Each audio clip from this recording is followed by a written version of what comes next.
Welcome to the Brodart Tell Me More Diverse Voices webinar. We're so excited that you're joining us. If you have any questions for the authors as they're speaking, please put it in the chat and we will answer questions about the books. And I'm really excited for today. We have four wonderful authors. Two are going to be talking about nonfiction books and two have fiction titles. And I think all three are new to writing books or being published. So we're very excited about that. Our moderator, Carol Levers, is the Executive Director of Libraries from Kansas City Public Libraries.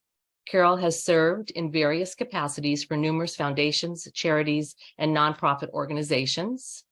And I'll show you her slide. Whoops. And as she's been a member, president, and trustee of these nonprofit organizations. She's been the recipient of I Love My Libraries Award in 2010. She became the first woman and person of color to become the executive director of libraries for the Kansas City Public Library, Kansas City system. Carol manages 5 libraries, a fleet of 3 mobile libraries, and 40 school libraries. Welcome, Carol. Thank you so much, Elenita. Thank you for having me as moderator again. I really am honored and excited that you called back for me to do it this year. I'm always excited to have new authors because it gives me firsthand of who to invite to our Kansas City, Kansas public library system. So I'm really honored and welcome authors. I really am excited to hear more about your books. The first one, we will be talking to Dr. Stephanie Evans. She's an editor and a full professor in the Institute for Women's, Gender, and Sexuality Studies and affiliate faculty of the Department of Africana Studies at Georgia State University. She's an author of 3 books, including Black Women in the Ivory Tower, 1850 to 1954, and Intellectual History. She has co-edited 5 books. We are happy to have her with us to talk about Dear Department Chair, Letters from Black Women Leaders to the Next Generation. Yours, Stephanie. All right. Hello and good afternoon. Thank you so much for the invite to this wonderful panel. I look forward to hearing about all these wonderful books. Again, my name is Dr. Stephanie Evans, and I'm a professor and former department chair. The motivation for this particular book is that I've always been a schoolgirl and a book lover. So I'm especially thrilled to be speaking with librarians, among my very favorite people. My focus for my scholarship is intellectual history and educational history. And specifically, I focus on the history of Black women in higher education. So I've been a faculty member for 20 years, and 12 of those years, I gravitated toward educational leadership in the department chair role. And so I served as department chair at University of Florida, at Clark Atlanta University, and Georgia State University. And even as I was rising up the ranks in academia and in higher education, I was monitoring my stress level. And the job of department chair is incredibly stressful. It's the hub of the role of all of the institutions. Department chairs are responsible to build relationships all over campus, and they're accountable for every level of student interaction, the faculty roles, communication with upper administration, and all of the roles in between. So as I was experiencing my own leadership development and my own journey, I was monitoring how stress was impacting me. And so one of my strategies for stress management was to develop a network and really lean on the peers that I had in my network and to develop a network. So this book, Dear Department Chair, Letters from Black Women Leaders to the Next Generation, is really a love letter of my network and collective to the next generation of scholars. The network, the first person I reached out to was Tracy Sharpley Whiting at Vanderbilt University, and she was incredibly generous with her time and her energy and her expertise, also being a longtime department chair and a faculty author. And in 2018, we developed the Chair at the Table Network. We started to blend our areas of expertise and interest and slowly grow with others who are in the role of department chair or dean or vice president or other administrative roles. Because, as you know, identity has a huge impact on experience, and being Black and woman in a leadership role that was so vital to the university had its, as Stephanie Shonakan calls, pressure points. Mm-hmm. So this book emerged out of a series of meetings with dear department chair, and there were a couple outside of Tracy. There were a couple of special colleagues who I began to develop this discussion with. Stephanie Shonakan, who's now Dean of University of Maryland, and Stephanie Adams at in Dallas, University of Texas in Dallas. And Adams is an engineer, and Shonakan is in the arts. I'm in humanities and social sciences.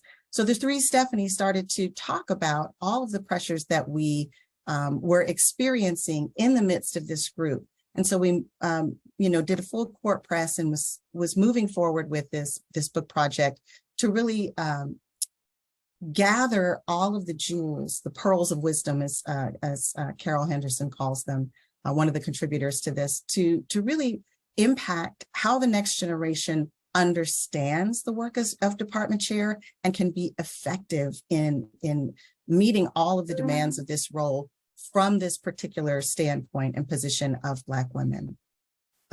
So we leaned heavy on our network, and Stephanie Adams is a mentee of the Janetta Beach Cole, who wrote the foreword to this book. And so this is a series of love letters. There's 6 chapters from department chairs and 4 chapters from upper level administrators.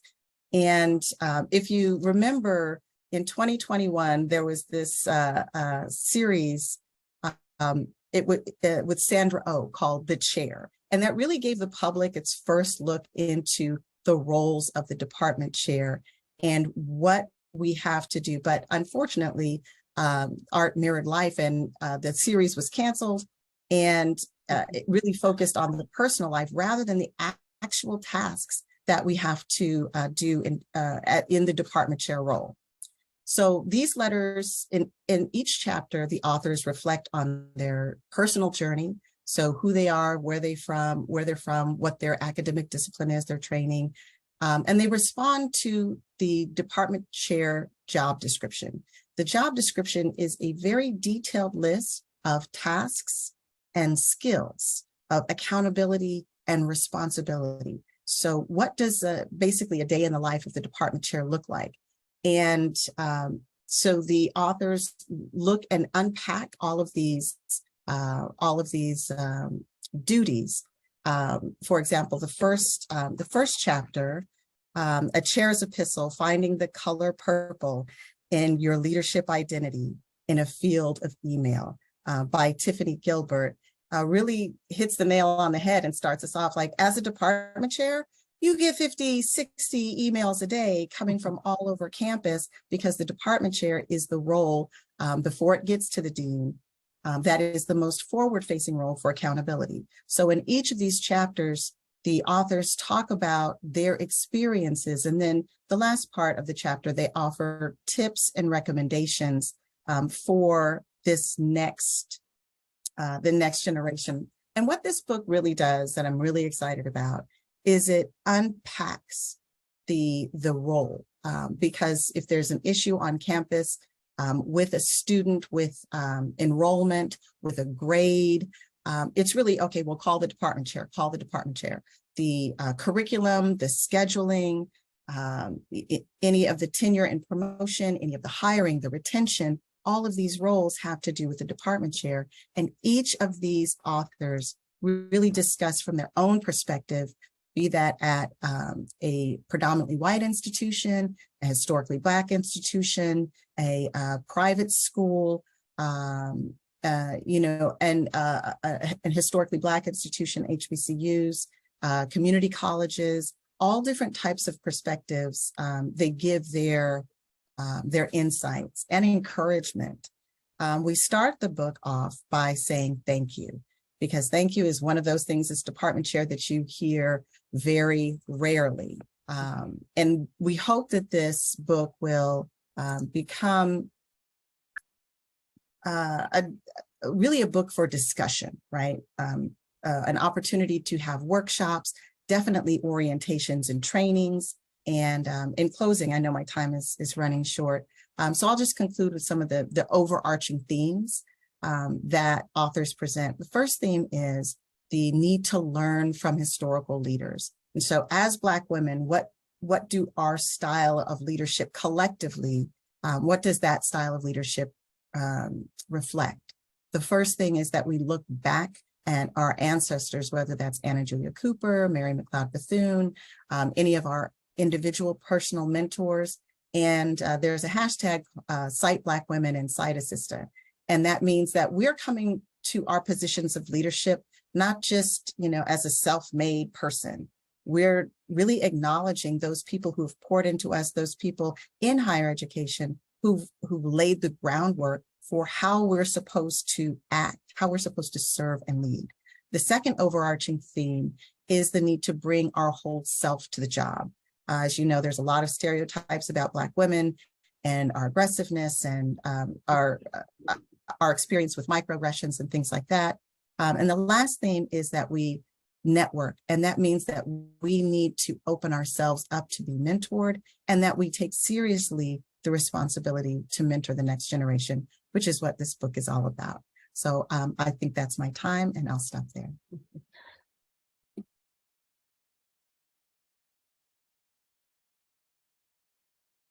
Carol, you're muted.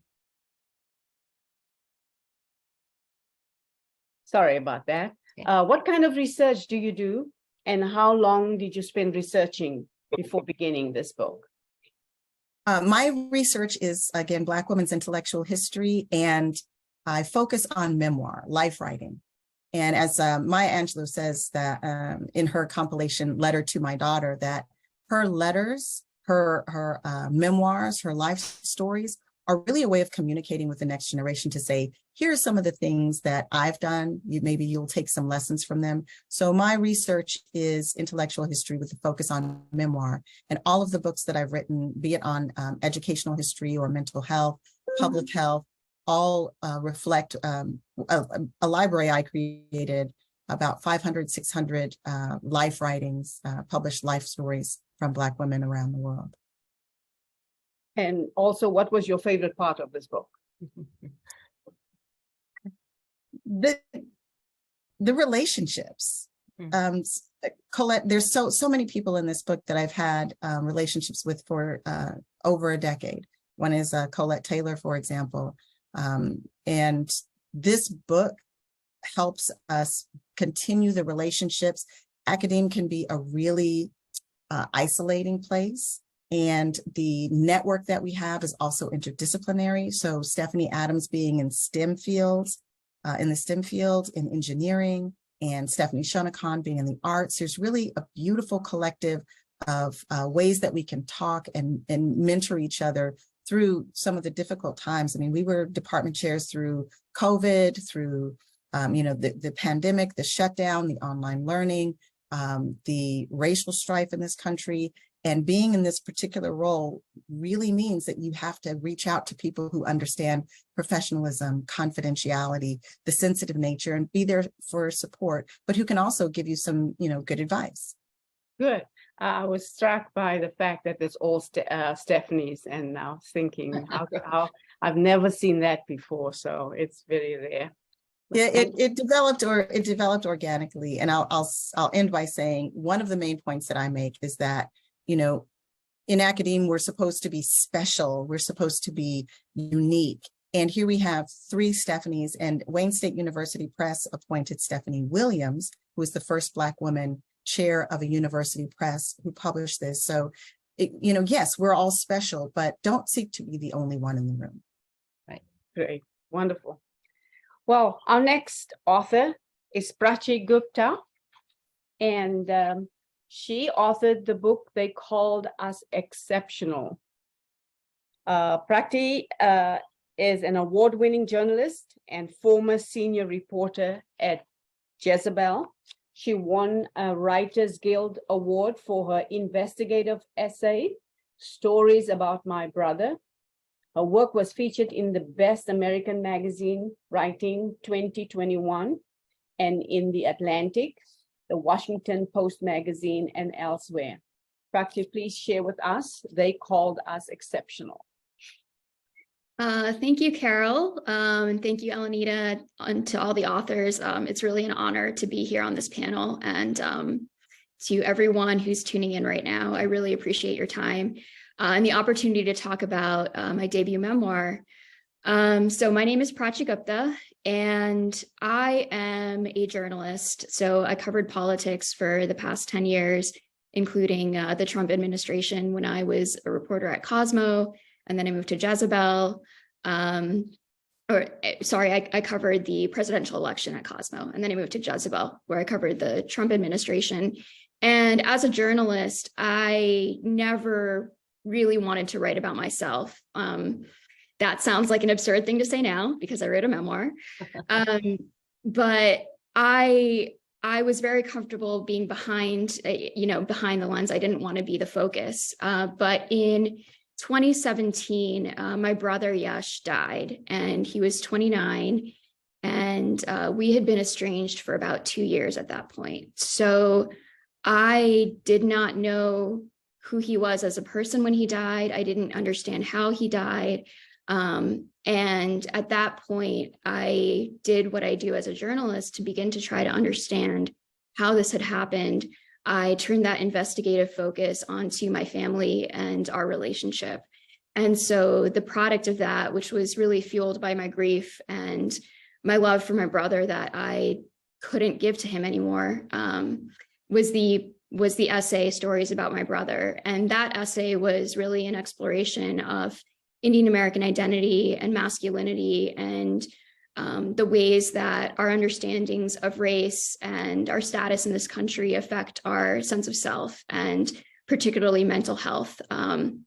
And when that essay came out, the thing that shocked me the most was how many people I heard from in the aftermath saying that this essay helped them talk about mental illness and mental health in their own family systems. I've learned since then that familial estrangement is extremely common. About 1 in 4 people, 1 in 4 Americans are currently estranged from somebody that they have a close familial relationship with. But it's something that we still as a society don't really know how to talk about. And I think the shame that we all feel makes it really hard to repair these relationships or be honest about them or move forward. So when I began to realize this, I realized that I had a lot more to say. And so that was the genesis of trying to work on this memoir, of realizing that I needed to tell my full story. So I took that same sort of investigative focus and turned it inward, not just to my relationship with my brother, but my entire family. And this book is a product of that exploration. And it is essentially an extended love letter to my mom from, after my brother died. That was the relationship that I wanted the most. And I wanted to be able to remember my brother with her. I wanted for her to know that she still has a child out there. But because of the history that we'd never been able to talk about within my family, our relationships were so strained that it really was impossible for us to surmount that. And again, I had to try to understand why. Why is it that the people who love each other so much weren't able to bridge this gap? And in the face of, I know that they want that as much as I do. So again, I turned inwards to try to understand that. And this book is essentially a home for all the love that I want to give my family and my culture.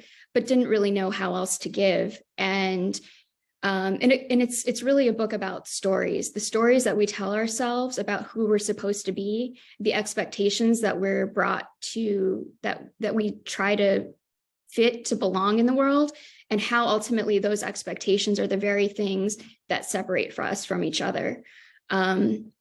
So I guess to be more concrete about it, this book is about how pursuing the American dream can really tear apart a family. I think, my grandparents came here as immigrants, and my dad grew up as a first-generation immigrant as well. And the roadmap, I think that's very common for so many immigrants, is the American dream. It's that, if you work hard and you achieve, you will succeed and you will be happy.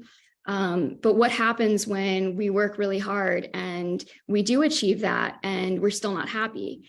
Do we, in my family, I think we embodied the American dream. So we should have been able to, just be really close and get along. And but that wasn't really what happened.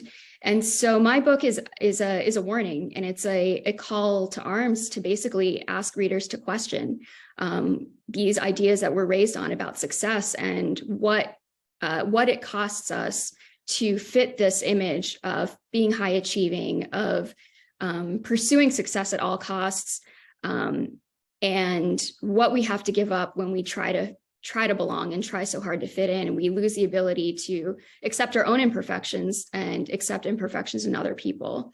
I have lost track of how much time I have, so I'm not sure if I'm good on time or not, but. Yeah, you are. You're fine. Okay, thanks. You have time for questions. Okay, so and I guess the last thing I'll say before we open it up to questions is that the title, They Called Us Exceptional, is a reference to the model minority myth, and it's about the way that this racial stereotype has defined cultural identity for a generation of Asian immigrants and Asian Americans, and the way that stereotype dominated my life and shaped my sense of self, along with the sense of self along with the relationships in my family, and why it's so important that we dismantle this stereotype, because a very personal argument for why we must dismantle the stereotype and reconceive of the way that we understand success in order to be able to better connect with ourselves and with the people that we care about the most. Carol, you're muted. Leave it on. Sorry about that. I'm sure it was a difficult time to go into writing this, but how long did it take you to write this book? So this book was a several-year process. It really began in, after my brother died and I wrote the essay, which is the genesis for all of this. It took me two years to write that essay, and it was published in 2019. And right after I received that feedback from so many readers, I began to realize that telling my story and telling it honestly had the potential to help so many other people feel less alone in the world. And that's when I decided to begin to try to figure out how I was going to do this. So it really started, I guess, with that essay in 2017. And then I spent a year working on the book proposal. So 2019 to 2020, really all of 2020. And then in 2021, I sold the book proposal and began writing the memoir, and just finished in the winter. Fantastic. So what is your favorite part of this book? My favorite part, I don't know how to answer that question exactly, because it wasn't like super fun.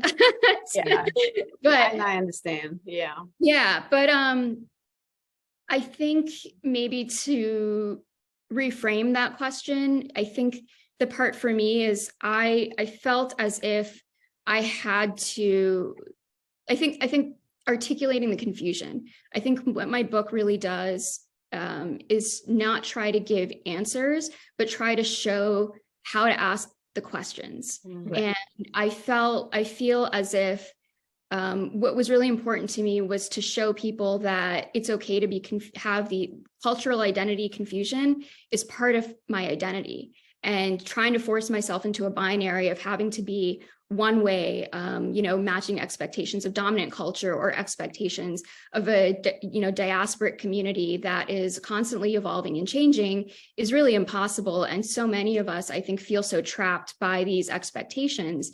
And so my book really tries to capture what it's like to feel confused in that liminal space that's in between, that kind of feels like you're in limbo and not really part of either community, and how we need to normalize that kind of confusion and not call that being broken or being incomplete, because we're whole, and this is a part of being whole for some people. That's wonderful. Thank you so much. Much appreciated. Our next author is Wang Day Chawat. Pim is her first name, and she's an author. She is a Thai Chinese writer from Bangkok, Thailand. She graduated with distinction from the Edinburgh Napier University in Scotland with a master's in creative writing. Her work has been published in various journals and magazines. The Moon Represents My Heart is her debut novel. Please share with us a little bit more on your book. Thanks, Pim. Thank you, Carol. So my name is Pim Wangdechawat, and I'm a Thai Chinese writer from Bangkok, Thailand. First of all, I just want to say thank you so much for having me, and I'm so honored to be included on this panel. So The Moon Represents My Heart is my very first novel, and to give you guys a bit of context, the novel is about a family of British Chinese time travelers. And the story starts off when the parents, named Joshua and Lily, go back in time on a trip to the past, and for some unexplained reason, then they don't manage to come back to the present. And the story follows how the two children, Tommy and Eva, cope with that loss of their parents and how that affects their own relationship with their abilities to time travel. And while we follow the story of the children, we also follow the story of the father, Joshua, as he grows up in Hong Kong, and as he moves to the UK and meets the woman who becomes his wife, and how they start a family together. So I always call this book The Time Traveler's Wife Meets the Joy Luck Club. So it's so the story is set in Hong Kong and London primarily, and most of it's based on my own experiences living in London, and also based on a lot of my family history. My dad grew up in Hong Kong, and a lot of the story is about the dynamics within a Chinese family. I started writing this book when I was living in Edinburgh, Scotland, doing my master's degree, and I was going through, it was just before COVID, I just had this idea for this novel based on my own time in my life, when I found myself reflecting back on the decisions I made a lot and about who I am as a person. And I found myself going back to my relationship with my father a lot, and also going back to his relationship with his father. And my grandfather was a Chinese man who was born in China, but he immigrated to Thailand, and he passed away a few years ago before I started writing this novel. And when I found myself thinking about these two relationships a lot, and about grief and about loss, even losing people who I lost, not to death, but to just other reasons, and they're no longer in my life. And I found myself struggling with how to cope with that and how to live with that loss. And I found myself thinking about my past to the point where I felt like I couldn't see how I'm going to move forward, how I was going to move forward. And that gave me the idea of what would happen if someone were to become addicted to traveling back in time. And that's how the novel was born. A lot of, like I said, a lot of it was based on my experience living in London. And I think it's a very particular experience when someone from the East moves to the West, and they have this experience living in a place that's kind of disconnected from the culture. And there's a very unique sense of loneliness to that. And I also wanted to explore the idea of like Asian fatherhood and how that trickles down through generations. When I was writing this book, I wanted to use time travel not as like this big sciencey, like big sciencey tool that just gives the story like flash, like this kind of like flashy gimmick, but I wanted to use it more as like a metaphor for basically grief and loss. And I wanted to make it very character based. And what I found very illuminating about the writing process of this novel was that because it's about time travel, it allows me to explore certain areas in history that I felt really deserve exploration. One of those areas is this place in Hong Kong called the Kowloon Wall City, which my dad had the opportunity of visiting when he lived in Hong Kong. So the Kowloon Wall City is this used to be this area in Hong Kong, which is full of like buildings and houses stacked on top of each other. And it was a strange area because the British had no jurisdiction and the Chinese had no jurisdiction. So back in the day, it was a place that's infamous for drugs and prostitution and for gang violence. That's the stereotype about the place. But writing this book, I got the chance to actually watch documentaries, read testimonials, and even listen to my dad, who had the chance of visiting, and explore what that community was actually like. And I urge everyone to actually go out and find more information about the Kowloon Wall City because it's a very fascinating period in history. And another period of history that I got the chance to really explore was the Chinese immigrant experience in the UK. And a lot of it was during the experience during the 1920s and the 1930s leading up to the Second World War. So I've always been very interested and fascinated by that period of history, but we've always, usually in the mainstream media or in books and TV shows and movies, we usually get that story told through a very specific viewpoint, and we don't really get to explore that period of history through the viewpoint of people of color. And while writing this novel, I had the chance of exploring the old London Chinatown, which used to be in the London East End. And that was a fascinating experience because I went to the East End and you can really see like all the street names are still in Chinese.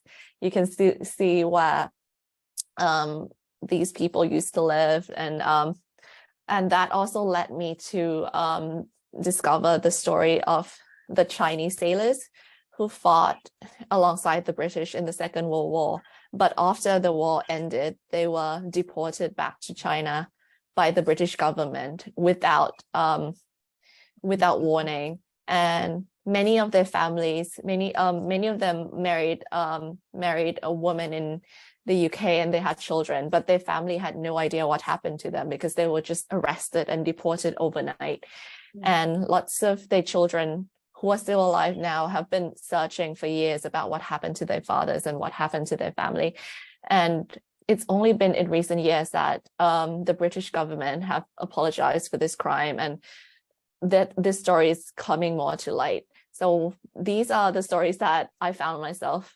I didn't intend on writing about all this history when I started writing this novel, but I sort of like stumbled upon it, and I felt so grateful that I did, because I do really feel that it's history that more of us should know about and more of us should be curious about, because it's history that's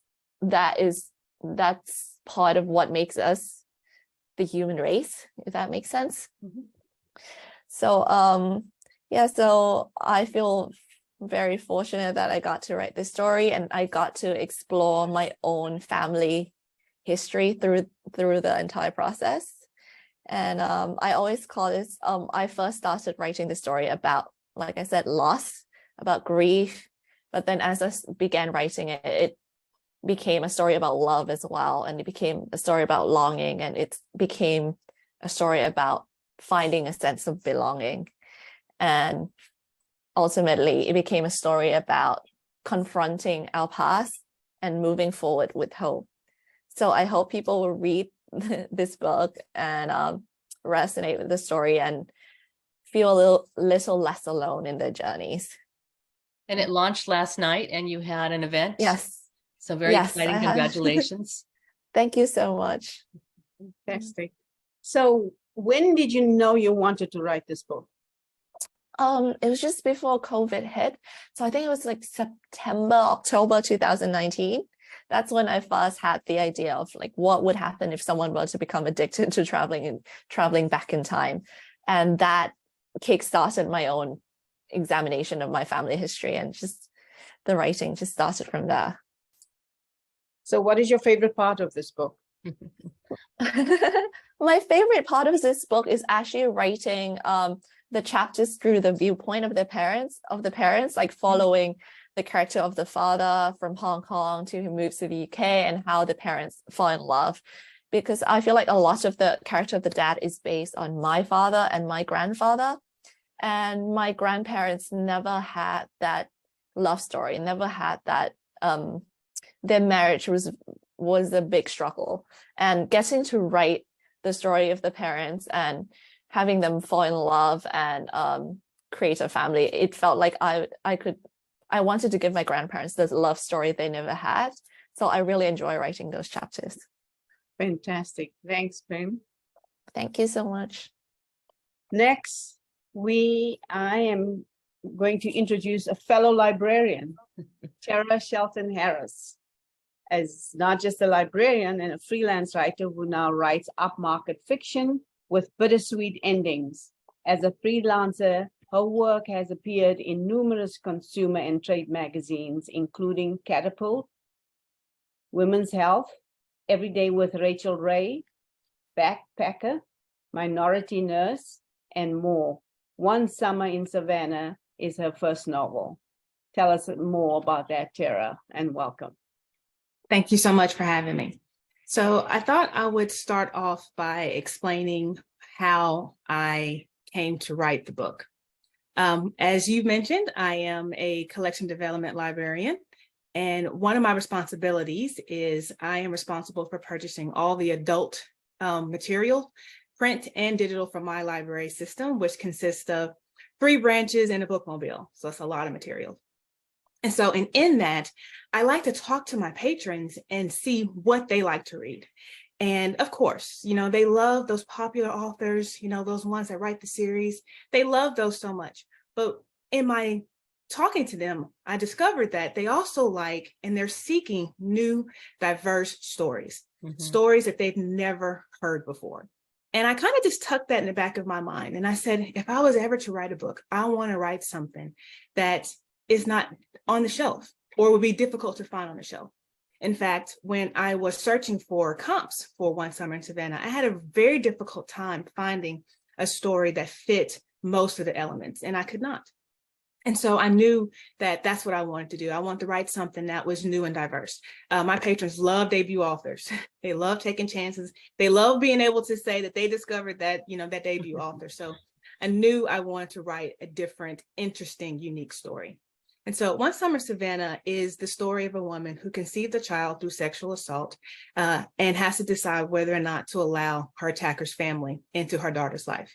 And this process is made even more difficult for Sarah when she falls for Jacob, the identical twin brother of the man who assaulted her.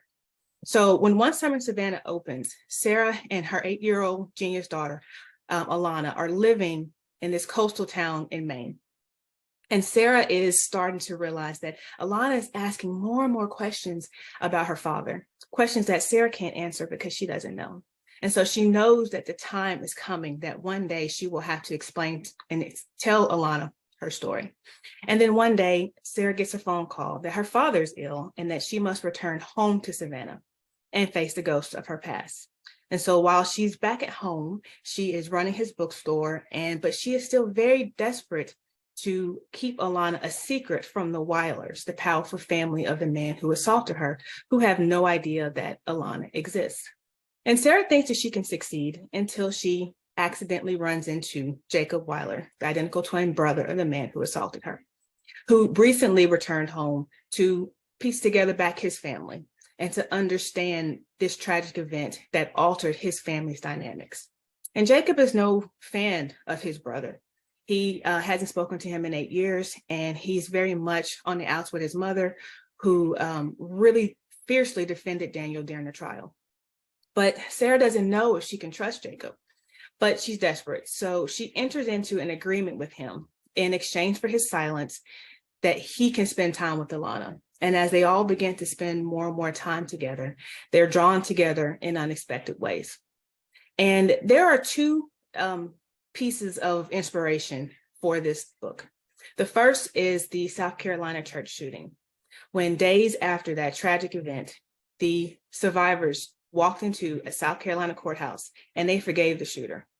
And when I saw that and I read that, I realized I don't know anything about forgiveness, because I assumed that forgiveness was there were acts and crimes and behaviors that was completely unforgivable. But they taught me the opposite of that. And I knew that I wanted to write a story that challenged readers' definition of forgiveness, the way my definition of forgiveness was challenged.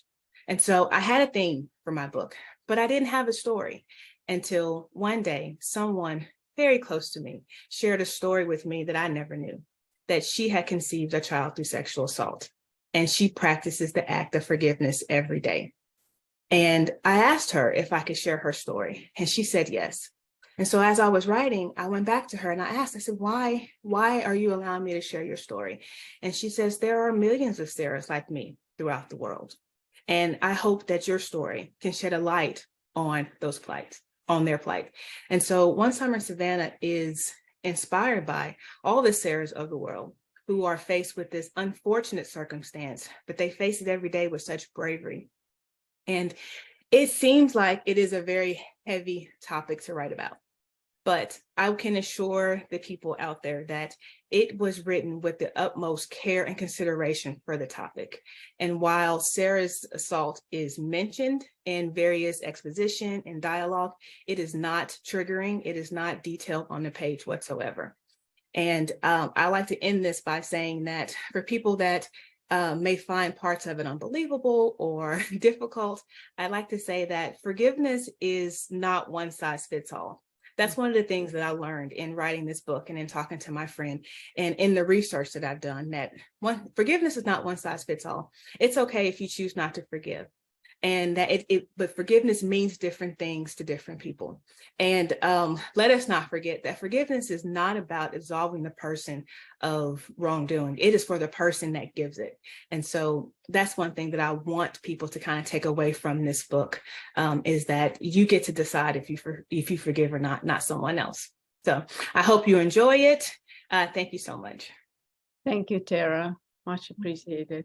Is there a specific, well, obviously you just mentioned what you would like readers to get, so I'm not going to ask that question, but what kind of research do you do and how long do you spend researching before beginning this book? There was surprisingly a lot of research that went into this. The first part is Alana, Sarah's daughter, is a genius. And so I needed to research genius and what that means to different people. And in my discovery, I discovered that there's different levels and types of geniuses out there. And so I needed to discover that and to research that. Jacob is an astrophysicist. So there's a lot of science elements in this book as well that I needed to research.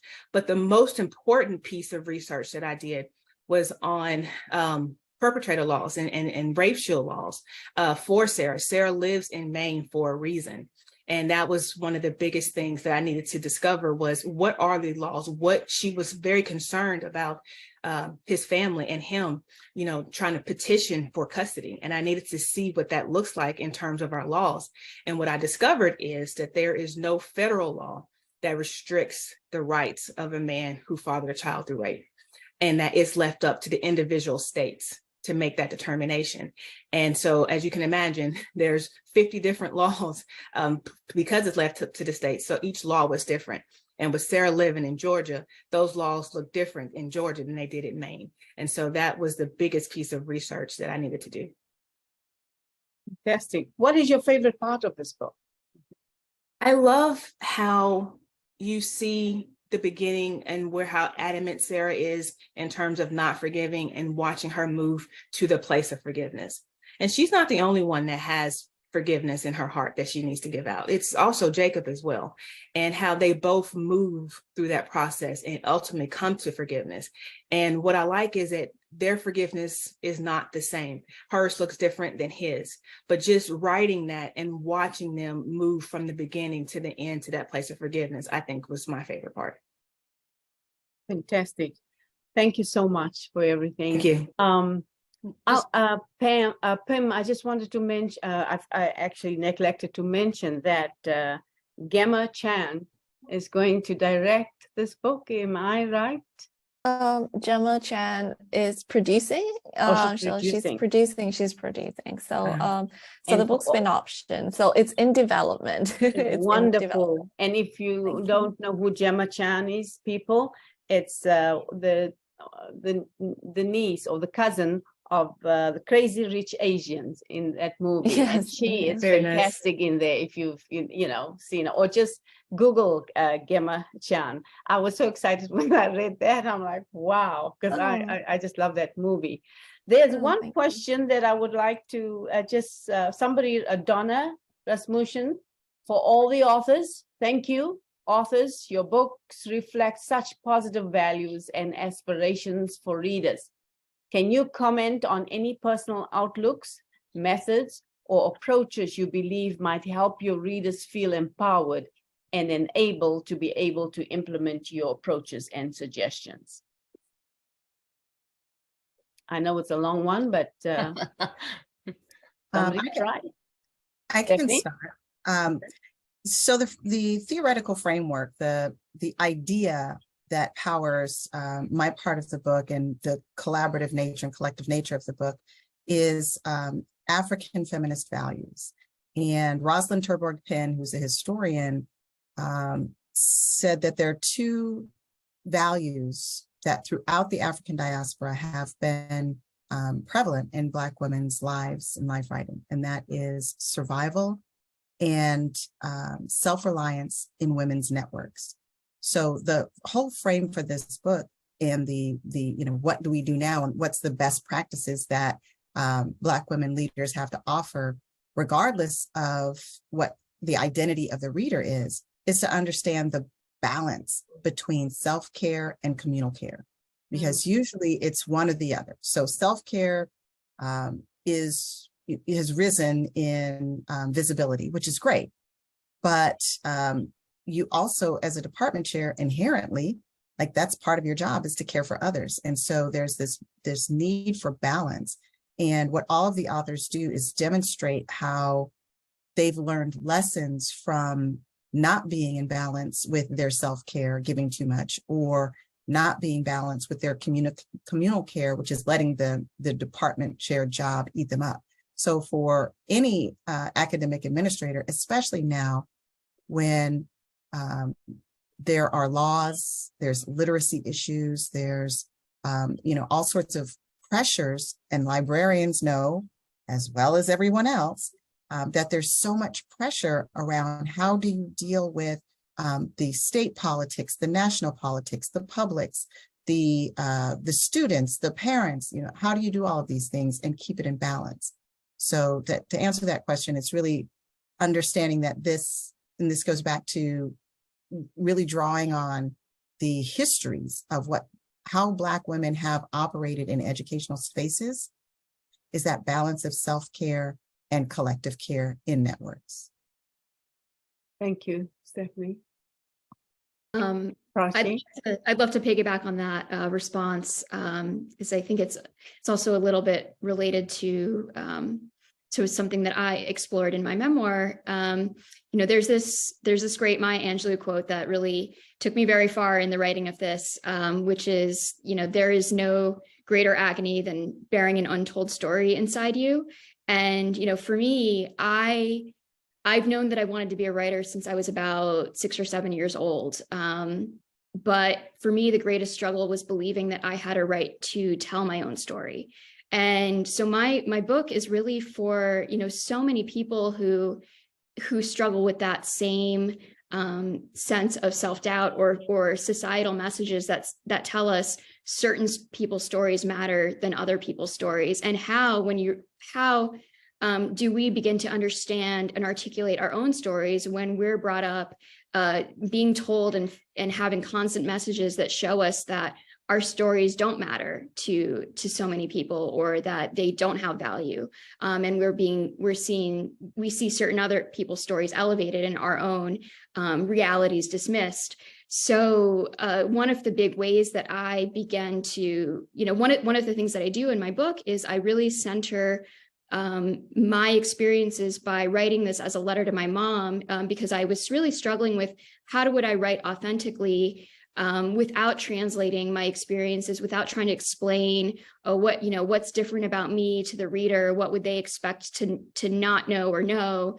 And I avoided falling into that trap by basically starting with the assumption that my experiences matter, my story matters, and anything I explain is in service to building this relationship or this dialogue with my mom, who is an immigrant woman and has her own set of experiences that might be, different for somebody else, but to her, that's her experience, and that was normal. So it was normalizing and centering these two voices that are not usually centered in the culture that we live in, and I think that the stories, the way that I was able to figure this out was by articulating my own story, was by a lot of scholarship and reading research and academic works. One of the books that I read that had a profound impact on how I understood my own story was The Karma of Brown Folk by a historian named Vijay Prashad.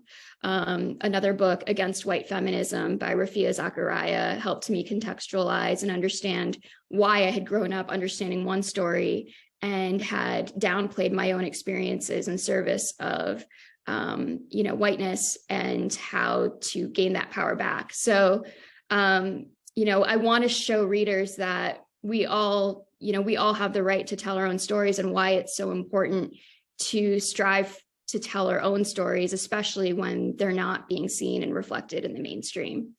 Yes, thank you. Thank you, Prashni. I just want to, before we move on, to mention that Tara, if you're going to be at ALA, is going to be signing her book at the Broad Art booth on Sunday at 9 a.m. and we'd love to see you. We'll have books there. And back to you, Carol. No problem. There's one more question by Tracy Cawthron. Wow, wonderful books, all of them. Thank you for sharing and for offering this webinar. If there's not any more questions, I personally want to thank Broad Art for making possible that we could have these diverse voices. And I also want to thank the sponsors, Sourcebook Landmark, Wayne State University Press, Blackstone Publishing, and of course, Penguin Random House. I'm extremely honored to have been I almost said mentor, not your mentor, but your moderator. I appreciate it. And I would really like to be in contact. So hopefully Elenita will email and give me, put me in touch with all of you, because I'd like to communicate with you. Yes, thank you very much. It was a really great webinar, and books can be bought at Broad Art. And if anybody's interested in having one of the authors, you can contact me and we will get a hold of the publicist. And Carol, thank you. And thank you to the authors, some amazing books. It brought a lot of thought to what you've done. Thank you so much.